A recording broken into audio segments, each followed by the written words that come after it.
issue with it or not? My son putting new chicks into the brooder for the first time, all of them on his own.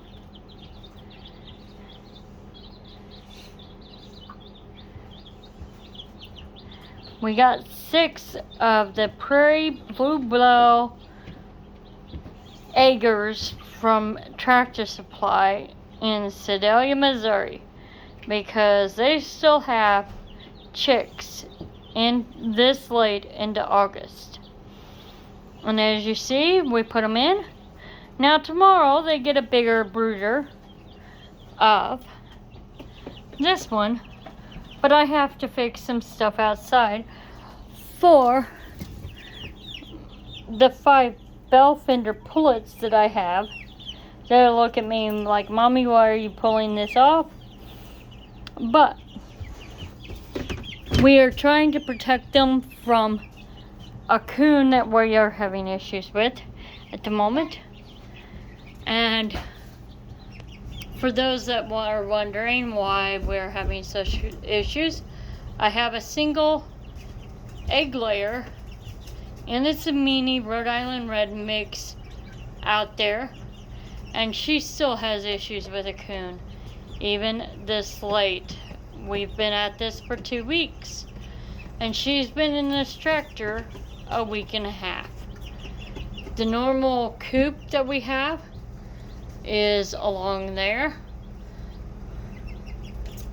and the coon got into it and destroyed it. I'm building a new coon proof, hopefully, new coop and run that is 6 foot tall, and as of tomorrow we start electrifying all the outside fence.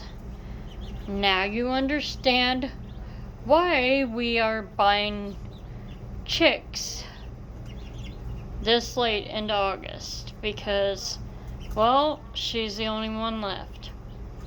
I'm buying eggs and I hate that. I thought the one thing that I had homesteading wise nailed down was eggs, and a coon says, nope, I'm going to take them all. And I say, nope, I'm going to make it so that you can't. The other tractor that you can see out there, right there, the run is right now open. Well, tomorrow it gets 1x6s across the bottom, so my pullets can go out there. I hope you enjoyed this little bit of a snippet. Have a good day, blessed day. God bless you. The gods bless you. And skull. Skull.